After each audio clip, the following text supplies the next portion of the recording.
Hello, I'm Mantastic and Fantastic, and today I'm going to be talking about the Lucky 7's tournament that is now out in North America. So the Lucky 7's tournament not only gives players a chance to acquire a crown with a top 7% score, but the top 17% of players will be able to acquire Slipner, a card that actually has value as a weapon assist or as a sub even, or if you actually need the active skill itself. So this ranking tournament is reasonably fair overall because it is a fixed team. There are no Skyfalls, so you tend to have to perform well based on your own merits. Of course, with that being said, there's still obviously the chance for Orb Troll or bad RNG to screw you over, but this video / guide will hopefully provide a bit of insight on how you can at least push yourself hopefully to the next level. So this is a fixed team, and for the most part this is going to be using a leader that most people have never actually used before, Reincarnated Raphael. So his leader skill has multiple components. First off, he has a no Skyfall clause, which means you can't actually fluke into a 12 combo board from a 6x5. It's just not going to happen. And because of no Skyfalls, our scores are all going to be somewhat truncated altogether because we don't have these wild variances of like magical runs where things just happily fell into place. So the scores and the difference between 7 and even 17% are actually going to be quite close for the most part. But in regards to the rest of his leader skill component, if you match any 4 out of 5 colors, you gain 16 times attack. That is actually sufficient damage for various floors. If you then leave 5 or less orbs remaining, you gain 64 times attack, and you combine the two together, you actually have 1024 times attack, which blows everything completely out of the water. So because of this scaling multiplier effect, as well as somewhat the awkwardness of leaving 5 or less orbs on the board, you don't necessarily have to go for the full activation every single time. Furthermore, you will have 10.5 seconds to move orbs, but in an ideal world, you don't actually take that much time. You should be trying to combo as fast as humanly possible and drop that orb like it's hot quickly. So, in terms of the strategies, like I said, the no Skyfall clause does kind of put a cap on the possible score. Like a perfect run would have maximum 10 combos, but that's not statistically likely to happen, unfortunately. So again, the scores will be a little closer, and that's why the Japanese cutoff between 7 and 70% was quite close. So, activating 5 or less orbs on the board. So, on a 6x5 board, we have 30 orbs, and if you match 7 combos, that's 21 orbs, assuming all 3 matches. Match 8 combos, that's 24. So if you match 8 combos, because the average board is 7 to 8 combos, if you match 8 combos, there will be 24 orbs removed, and thus 6 remaining. So if you are able to match one of those 8 combos as a TPA/4 connected, you are able to actually activate or trigger the 5 or less clause. So, of course, everyone has different play styles and different approaches to how they want to try and tackle a given board. And for myself, this is my own personal preference, but I find it helpful to place the connected 4 vertically in either one of those two positions, and of course mirroring X's and Z's and O's being whatever else you want that to be. If you hit 8 combos with one of those being a 4 match, you actually trigger the 5 or less clause, which is a big deal because then you can sweep a lot of floors regardless of the actual color distribution, and you sometimes don't even need to have light orbs despite the fact that your team is all light primary. Of course, not every board has 8 available combos, but in an ideal world it does, because when you're trying to match 7 combos and blobbing them at the same time, it becomes a little trickier because the orb distribution tends to be a little less ideal. So when you are faced with a board of 7 combos and you need to actually trigger 5 or less orbs, I try and place the 5 connected orbs in columns, and either like the outermost column, so you're working all in the middle, or like 2 columns side by side. Regardless of how you do it, if you do the 2 vertical columns, you need to make 5 more combos. So you have the 10 removed plus the 5 times 3 is 15, so 15 plus 10 is 25. 30 minus 25 is 5. You trigger the 5 or less orb clause. So it is a possible workaround. It's less ideal, of course, for the most part, and you should be trying to match these 5 verticals when you have orb distributions of like a set of 5, 8, 11, so on and so forth, because with 11 orbs, you only can get maximum of 3 combos anyway, so you might as well make one of them a 5 and then the other 2 sets of 3. That sort of idea. Like, it's just a matter of you practicing in endless quarters and trying to move as fast as possible to actually solve the board and get the five or less orb clause. So, as I already mentioned beforehand, the full multiplier is not always required because of the fact that the 16 times multiplier is sometimes enough to actually sweep a given floor.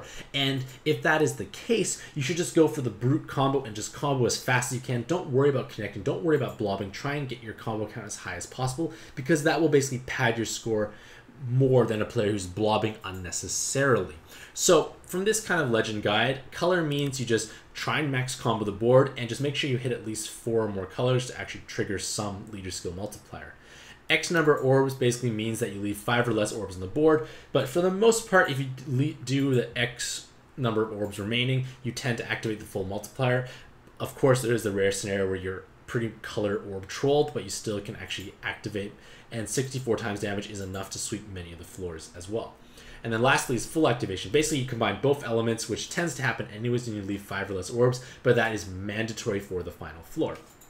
So floors 1 and 2, you just need color matches. So hit 7 combos, hit 8 combos, hit 9 combos, or 10 if you're really good. Don't worry about blobbing, just hit as many combos as possible. Make sure you have the 4 or more colors, and you should be able to sweep the floors. Obviously, if you're lacking light, you don't kill floor 2, but you can still kill floor 1 even without light orbs. On floor 3, you technically can kill it with color, but you need to have an absurd amount of light orbs as well as them being enhanced to do enough damage. It's not as reliable. It's better to go for at least the X number of orbs clear. Now, there is a preemptive poison orb generation, and because of that, it's going to throw off a lot of your planning and possibly make the board impossible to activate off, especially in that short given time. So you almost always want to use the light Cali board changer to give yourself a better board to work with. Usually hit 8 combos, make sure one of those is a TPA, get the activation, sweep the floor. Floor 4, similar idea to floor 3 in that you can kill it with colors, but again, it's not advisable. It's better to go for that 8 combos and connect one of those for the TPA to leave the X number of orbs left over. Floor 5, you need X number of orbs. You can't kill it with just colors. It's just not going to happen. He has way too much health. And then finally on floor 6, you need full activation.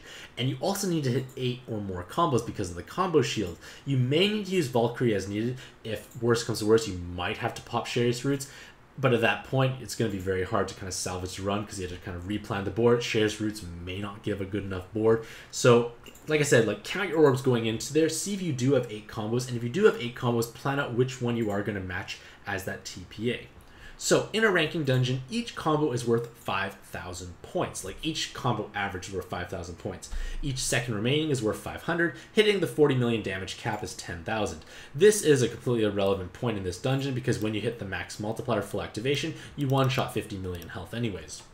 It's just going to happen regardless. So because of the fact that there are 6 floors in this tournament, every combo you match is basically worth 833.33 points because 5,000 divided by 6 floors. So basically every time you match an extra combo, you kind of think that you're giving yourself an extra 833 points.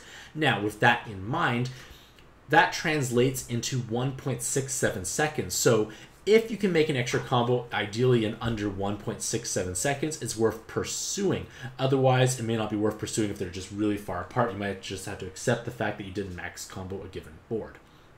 Now, the prize itself is quite valuable. They have massive weighted stats, 1,200 weighted stats, which is quite strong. They also have the ability to reduce incoming damage by 75% for 1 turn, as well as color attribute absorb void. Basically, you negate spawns that absorb a specific color. So that is niche and situational, as well as the 75% damage reduction shield, but they have a valuable weapon assist evolution because in their weapon assist evolution, they still have the same amazing weighted stats, but they also will provide you with plus 5% team health, as well as plus 10% team recovery, as well as transferring big stats to a wood card. So for example, let's say you have your Odin Dragon and you know you're not going to cap out on this prize inherit. You get to have a massive amount of weighted stats transferred. You get a significant amount of bulk health transferred as well as recovery. So this can be a nice solution if you don't have Green Odin or if you need to add kind of extra bulk on a team when you have a wood card that can compensate.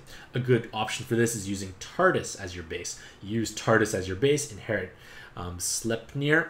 You get a big amount of health and team recovery overall, and it can definitely help soften the blow against large preemptives.